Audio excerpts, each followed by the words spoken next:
Então, senhores, o tema de hoje é um tema que pode fazer com que pareça que os que defendem têm viés socialista. Então, eu quero saber dos senhores o que vem a ser, de fato, neopentecostalização da política. Pergunto, qual dos senhores começa a definir exatamente o que é, então, neopentecostalismo? Porque na minha introdução, eu disse que, do ponto de vista da avaliação moderna, nós temos cessacionistas, continuistas, como o pastor Vinícius, pentecostais clássicos, como eu, e temos os neopentecostais, que têm um viés multifacetado de uma série de comportamentos que não estão, na sua maioria das vezes, em linha com as Sagradas Escrituras. Mas o que tem isso a ver com política? E o neopentecostalismo, como foi já adiantado pelo pastor Cruvinel, ele está vinculado ao segmento do cristianismo. É uma franja do cristianismo, com a pretensão de domínio sobre pessoas, coisas, instituições e territórios. Uma perspectiva ideológica de viés religioso, com rituais religiosos, enfim, é uma perspectiva religiosa, repito, com a pretensão de domínio, regimentando o maior número de pessoas, dominar coisas na acumulação de recursos, de capitais, daí vem a teologia da prosperidade, neste domínio de coisas, instituições, sejam instituições religiosas ou instituições seculares, não religiosas, portanto. Daí vem o domínio da política, que é uma instituição, e também o domínio de territórios. E a questão da neopentecostalização da política é a tentativa da gente analisar, trazer um pouco de conceitos das ciências sociais para os braços do que o neopentecostalismo pensa em relação à sua visão de mundo, em relação ao seu modus operandi. E quando a gente faz essa comparação, por exemplo, no campo da política brasileira, para como a política tem funcionado por aqui, a gente consegue encontrar alguns paralelos bem interessantes.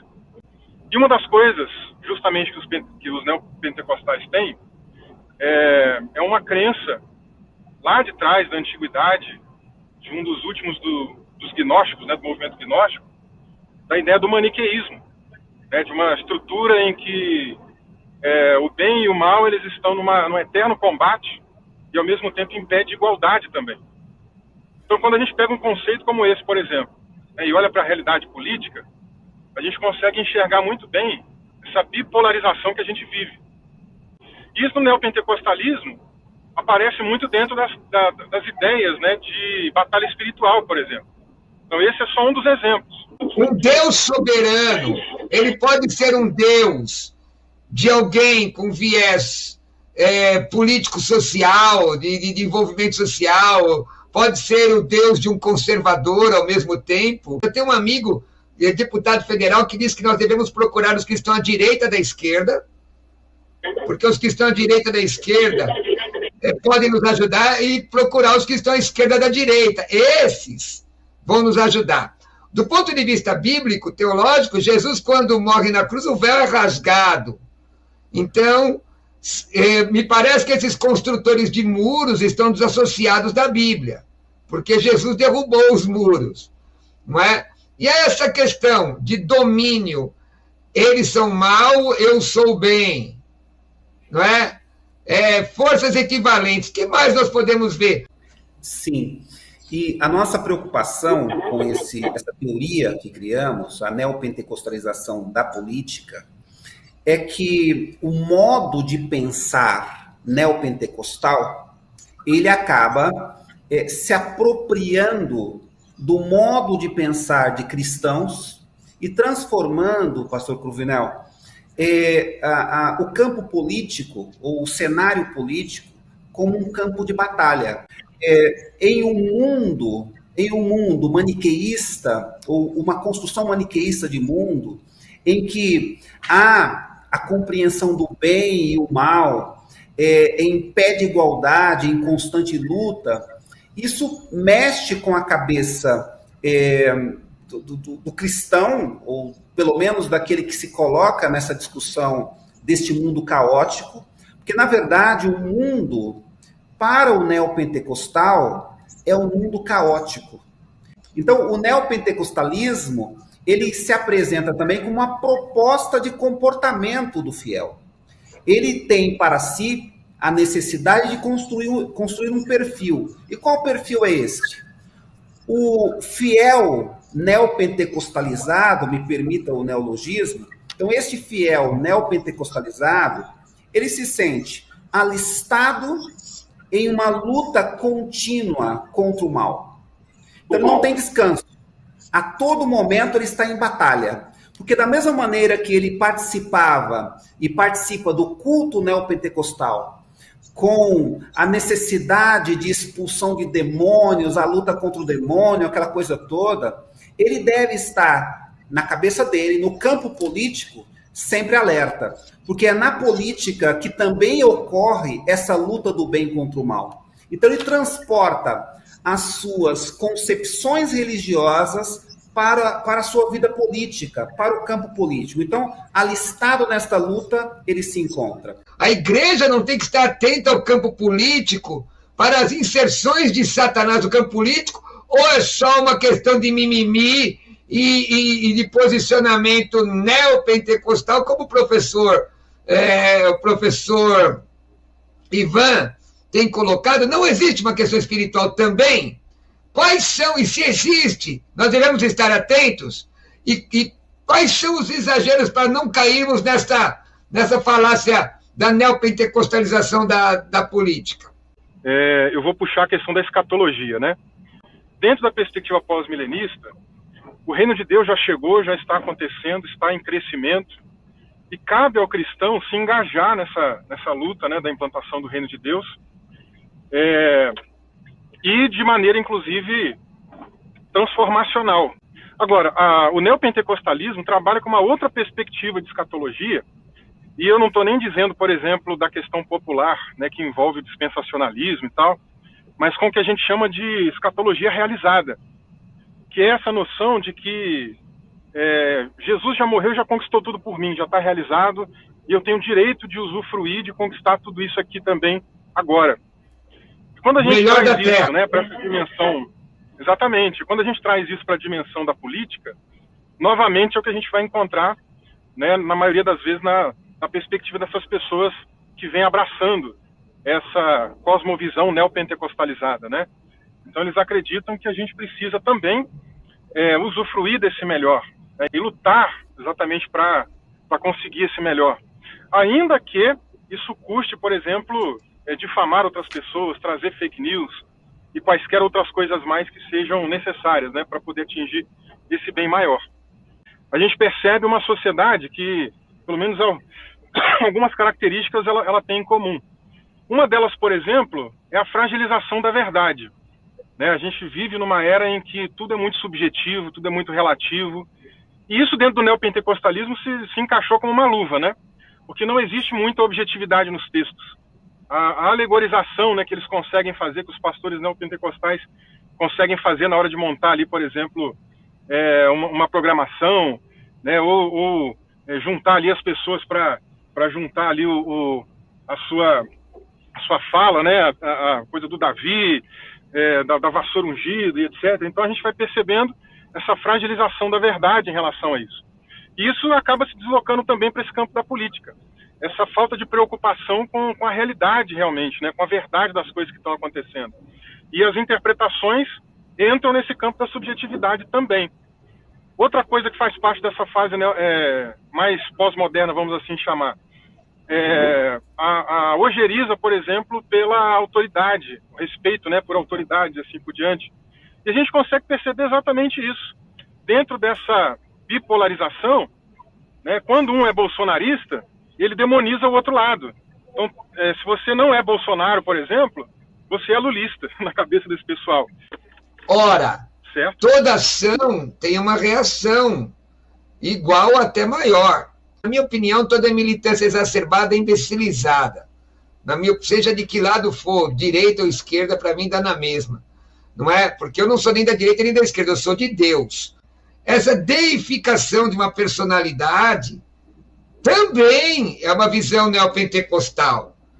Não é, isso não é prerrogativa do atual momento político. É que agora nós estamos vivendo dois segmentos que abraçam a mesma expressão religiosa com relação aos seus entes queridos. Não é verdade? Sim, é verdade. Esse era outro ponto que eu ia chegar na fala que eu vinha seguindo, né? Porque a gente consegue perceber também exatamente, por um lado, essa carência, né, em relação à autoridade, né, essa ojeriza com a autoridade, mas por outro lado também, o olhar para algumas autoridades como se elas fossem uma espécie de messias, né, que vai resolver, que vai solucionar todos os problemas, e as esperanças são depositadas lá. E a gente vai encontrar isso em ambos os lados, né, seja do grupo extremo aí que vai, às vezes, colocar, né, o Bolsonaro como esse messias, como também do outro lado, de alguém que tem esse mesmo pensamento, seja pelo Lula ou por qualquer outro expoente aí, por exemplo. Essa é a questão para o nível prático da coisa. Prático. Tá. Um dos senhores me dizer aqui, veja bem, a igreja tem ou não tem que se preocupar com o que acontece politicamente, porque o coração está no céu, mas meus pés estão na terra. Ora, se leis, e eu aqui não estou falando de fake news, o pai da mentira é Satanás, seja lá quem for, o diabo. Se leis, por exemplo, abortistas, leis que são contrárias à nossa fé, não é a nossa obrigação nos levantar contra ou solicitar aos nossos representantes que votem conforme as nossas convicções? Sim ou não? E por quê? Perfeitamente. Vamos lá, Cruvinel. De fato, quando nós pensamos em neopentecostalização da política, a nossa proposta não é afastar os fiéis das discussões políticas. Não é afastar o cristão do cenário político. Essa não é a proposta.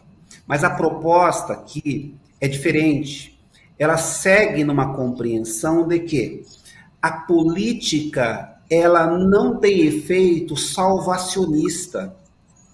O neopentecostalismo ele deposita na política em líderes políticos, seja de esquerda, de direita, de extrema-direita, de centro, enfim, o neopentecostalismo, ele deposita em pessoas que nós chamamos de líderes plenipotenciários, porque plenipotenciários, em líderes que têm o poder de decidir e decisões inquestionáveis.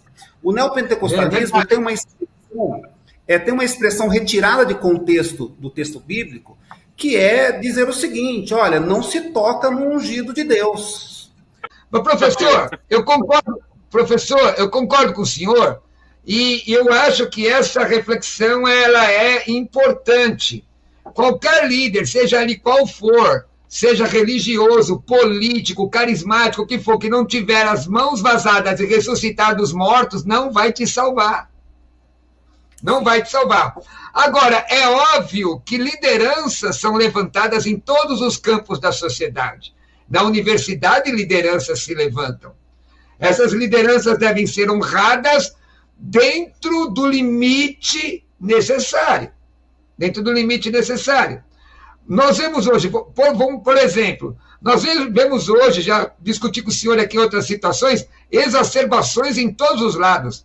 Exacerbações no judiciário, exacerbações no executivo, exacerbações no legislativo, exacerbações no meio da rua, exacerbações do cidadão comum, as pessoas já não têm mais limite.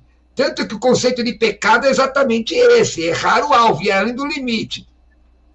Nós vemos hoje no neopentecostalismo apóstolos que dizem assim, que são vice-deus, a quarta pessoa da Trindade, ele é inquestionável.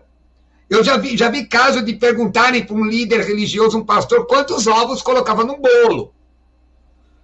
Então, a questão chega a ir além do ridículo. Isso que a coisa fica ridícula, se torna motivo de chacota muitas vezes, né? Sim.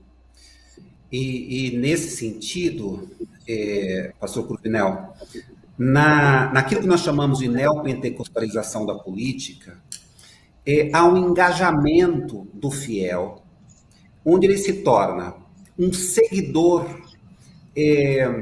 exacerbado do líder político que ele elegeu.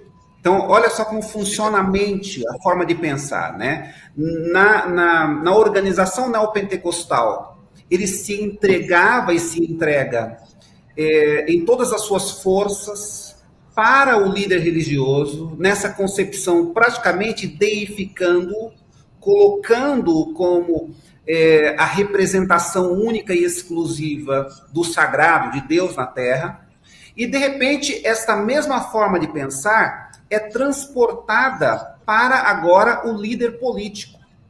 Então, nós encontramos um engajamento tão acentuado em que, eu aqui vou arriscar, e essa é a proposta provocativa da nossa teoria, há praticamente uma adoração ao líder político. E esta nossa proposta, pastor Cruvinel e ouvintes, da chamada neopentecostalização da política, não está relacionada apenas ao momento presente. Nós fizemos uma análise do momento presente também, mas também de épocas passadas e ainda em outros países. Este é um fenômeno que tem se estendido já há algumas décadas, e por que não dizer há alguns anos, ou, enfim, há muito tempo. Doutor, veja bem, o senhor não acha que existe... Porque eu sou crente em Jesus há 36 anos. O senhor não acha que existe um viés espiritual de direita para a esquerda? Porque para o inimigo, para Satanás, a Bíblia diz que ele se transfigura em anjo de luz. E aqui eu não estou dizendo que o líder da esquerda é o diabo, ou o líder da direita é o diabo. Não é isso que eu estou dizendo. Eu estou dizendo o seguinte, que o inimigo pode usar esta facilidade do ser humano deificar um personagem, e a Bíblia diz que Deus não divide a glória dele com ninguém, e usar essa situação para seu próprio benefício. O senhor não acha isso? Sim. Na verdade, nós nos deparamos, pastor Cruvinel, com atores políticos, com políticos, portanto. Nós verificamos na neopentecostalização da política uma espécie visível de missionários da política. Doutor, uma ideologia política, seja em si, não é perniciosa.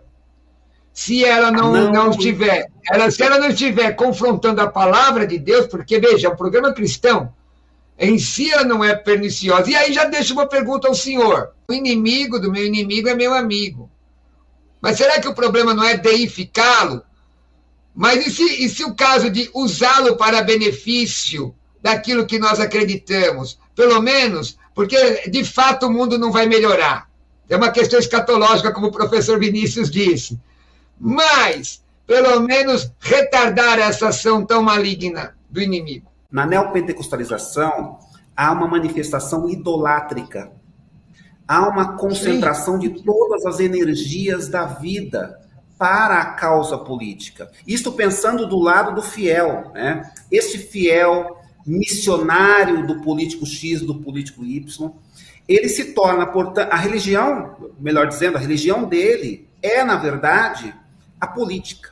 Nós encontramos pessoas que praticamente deixam de lado aquelas práticas religiosas de outrora, porque substituíram-nas pela idolatria da política. E repito, por exemplo, aqui fica levando a especialização.